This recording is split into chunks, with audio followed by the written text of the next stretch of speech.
여러분 반드시 합격하실 겁니다.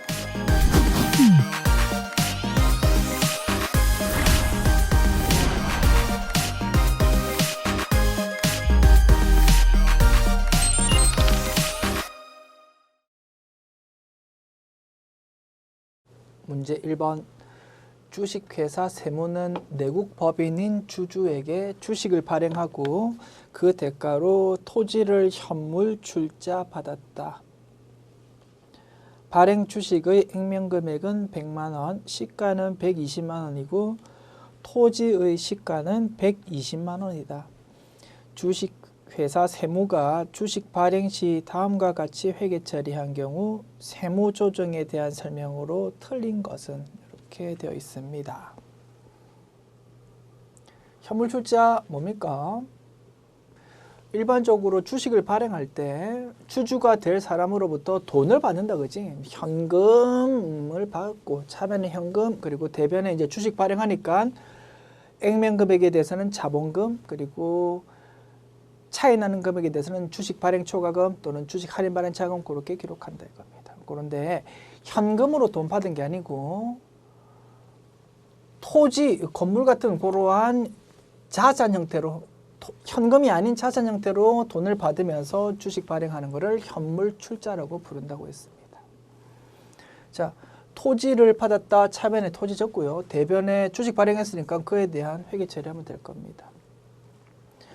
우리가 발행해서 준 주식이 얼마짜리였다고요? 120만 원짜리였다 이겁니다. 당연하지, 그지? 120만 원짜리 주식 발행하니까 120만 원 돈 받으면 되는데 이제 토지로 받았다 이겁니다.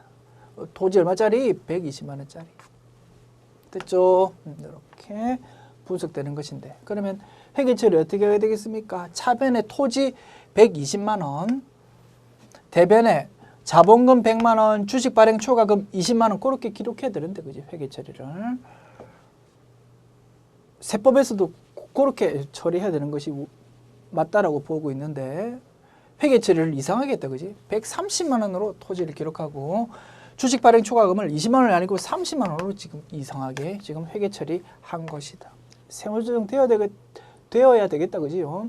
현물 출자로 취득한 자산의 취득원가는 취득할 당시 시가 120만 원이 취득원가가 되어야 된다. 그지? 120만 원으로 기록돼야 되는데 토지를 쓸데없이 130만 원으로 기록했으니까 마이너스 세무조정 필요할 겁니다. 마이너스 10만 원 유보로. 자산이 너무 크게 기록되어 있으니까. 그런데 여기서 멈추면 안 되지요. 이렇게 세무조정만 하려면은 장부에서 요 10만 원 부분을 수익으로 회계 처리했었어야만 요 세무조정으로 끝날 수 있다 이겁니다. 그러면 너 왜 쓸데없이 수익으로 잡니? 수익으로 잡지 마라고 마이너스 세무조정 해야 된다 이겁니다. 그런데 장부에는 그 10만 원 부분을 수익이 아니고 뭘로? 자본 계정 과목으로 지금 처리하고 있습니다.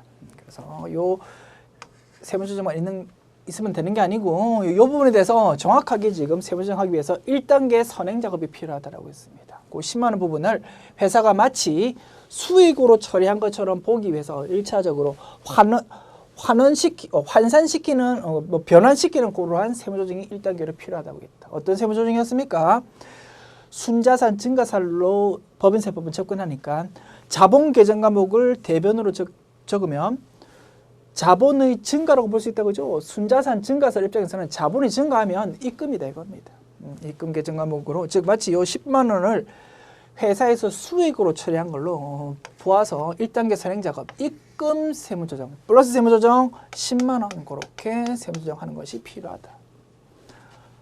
소득 처분은요, 수익으로 기록해야 되는 걸, 입금으로 기록해야 되는 거를 장부에서 자본 계정 과목으로 기록한 거니까 뭘로? 기타라는 소득 처분을 한다라고 했습니다. 그래서 1단계로 플러스 세무조정 10만 원 기타로 일단 세무조정 해가지고 10만 원 부분을 마치 회사가 수익으로 처리한 것으로 일단 변환시킨 다음에 그 부분에 대해서 이렇게 마이너스 세무조정 10만 원 유보로 소득 처분해야 된다 이겁니다. 이렇게 두 가지 세무조정이 온다. 됐지요? 자, 이렇게 이제 세무조정 해야 되는데요. 이 부분에 대한 설명으로 틀린 거를 찾아보랍니다. 아이고, 이거 글자가 겹치니까 요 세무조정을 여기 예쁘게 좀 다시 적을게요. 플러스 세무조정 10만 원 기타. 그 다음에 마이너스 세무조정 10만 원 마이너스 유보. 이렇게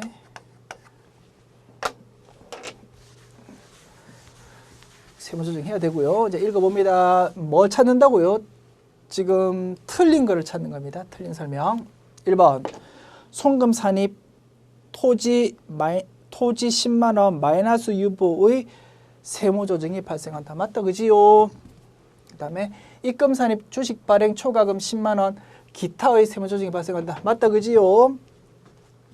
그 다음 세무조정을 반영하더라도 당기의 각 3년도 소득금액은 변동이 없다. 그지? 플러스 세무조정 10만 원 마이너스 세무조정 10만 원. 그러니까 이번 3년도로 따져봤을 때는 손익 영향이 0이다 이겁니다. 당연하잖아. 그 10만 원 부분을 장부에 수익으로 기록한 적이 없으니까 할 수 당연하다.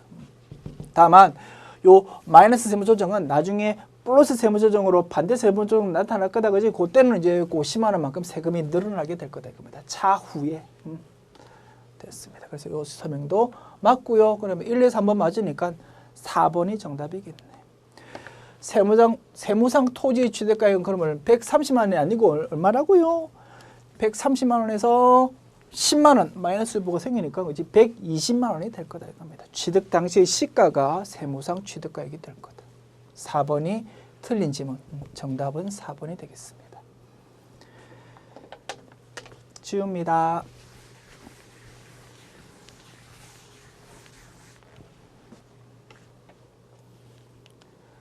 문제 2번 주식회사 한결이 임원 및 종업원에게 지급한 상여금과 상여 지급 기준은 다음과 같다. 이 경우 필요한 세무조정은 1번 임원 상여금 지급 3천만 원 했고요. 임원 상여금 지급 기준 초과액이 2천만 원이랍니다. 이 중에서 2천만 원이 초과하는 금액이다. 그럼 요거는 임원 상여금 한도 초과액이니까 그지? 플러스 세무조정 해야 될 겁니다. 2번 임원의 상여금 지급, 보너스 지급을 이렇게 했는데 종업원의 상여금 지급 기준 초과액이 1,000만 원이랍니다. 직원한테 보너스 주는 거 노터치라고 있습니다. 기본적으로 그렇지? 직원한테 보너스 주는 거는 노터치고 임원에 대한 경우만 임원 상여금 한도 초과액을 계산한다고 했다. 그렇지? 그래서 요 아래쪽 내용은 전혀 세금 조정할 거 없고 요 부분만 세무 조정하면 되겠다. 그래서 송금 불산입 2천만 원입니다. 그렇게 적혀 있는 것이 정답일 겁니다.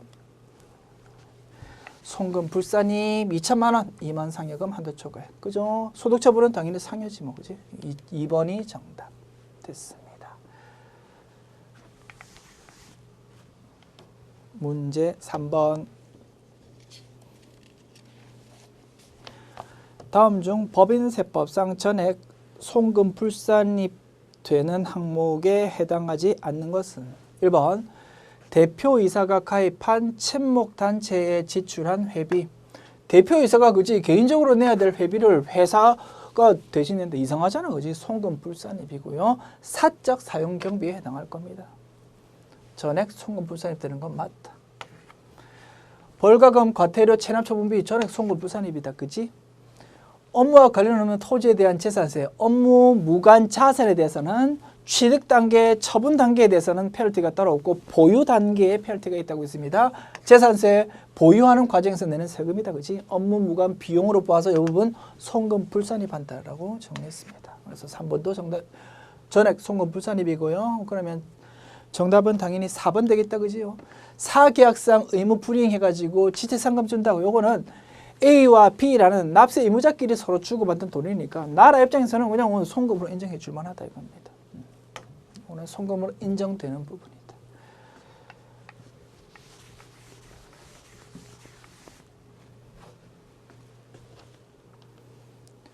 문제 4번. 다음 중 조세 이중과세의 방지 및 조정을 위한 내용이 아닌 것은 1번 2월 입금에 대한 입금 불산입. 2월 입금이라는 개념 우리 제8절 사례 설명할 때 잠깐 소개해드렸다. 그죠? 2월 입금 의미는 뭐라고? 이미 과거에 입금에 대해서 이미 세무조정을 한 거야. 그런데 그 이후에 장부에 그 부분에 대해서 수익으로 기록한다면 어떻게 예전에 이미 입금에 대해서 세무조정 처리 끝났으니까 이번에 수익으로 기록한 거는 입금 불산이 반다 이겁니다. 그 개념이 2월 입금. 세금에 대해서 이중과세 조정이라고 볼 수 있겠다 그지? 이미 과거에 세금 냈으니까 이번에는 굳이 그 부분에 대해서 세금 낼 필요 없어라는 의미다 이겁니다. 말 됐고요. 맞다. 이 수입 배당금에 대한 입금 불산이 그죠? 배당에 대한 이중과세 조정이었습니다. 국세 환급 가산금의 입금 불산이면 요거는 성격이 달랐다 그지? 국세 환급 가산금은 세금을 엄청 많이 낸 거니까 너 왜 많이 냈니? 그동안 쓸데없이 돈 낸다고 고생했다라는 의미에서 보상 차원에서 좀 붙여두는 돈이니까 그 부분은 입금 분산이 해준다고 했습니다. 보상 효과가 훼손되는 것을 막기 위해서. 그래서 이 부분은 이중과세 방지하고는 거리가 멀다. 됐죠? 정답은 3번이 되겠다. 4번 외국 납부세 공제. 외국에서 이미 세금 냈으니까 우리나라에서는 그 부분만큼 세금 내지 마자라는 취지고요. 이 부분도 조세의 이중과세 방지가 맞다 이겁니다. 이론적으로는 중요할 수 있다. 그래서 이론적으로 특히 중요한 거 이런 것들 수입 배당금, 입금 불산입, 배당 소득에 대한 이중과세 조정, 외국 납부세 공제, 외국에서 납부한 세금에 대한 이중과세 조정 이런 것들이 이론적으로 중요하고 2월 입금이라는 거는 요 용어 자체에서 이미 그 내용이 다 담겨 있습니다. 과거에 이미 다 세금 낸 거니까 이번에 또 내지 말라는 뜻이다. 됐습니다. 이 부분도 우리 상세 내용 배울 때 공부했었다 그지? 보상효과 훼손 방지를 위해서 입금 불산입 하는 거라고 분명히 딱 정리했고 따라서 이중과세 방지는 아니다 이겁니다. 됐습니다.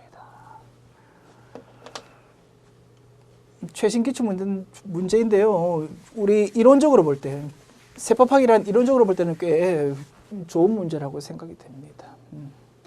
그래서 세법에 대해서 막 세무조정만 얄팍하게 막 하는 것보다 그 세법의 취지를 정확하게 세법학이라는 이론 측면에서 정확하게 알고 있어야 된다 이겁니다.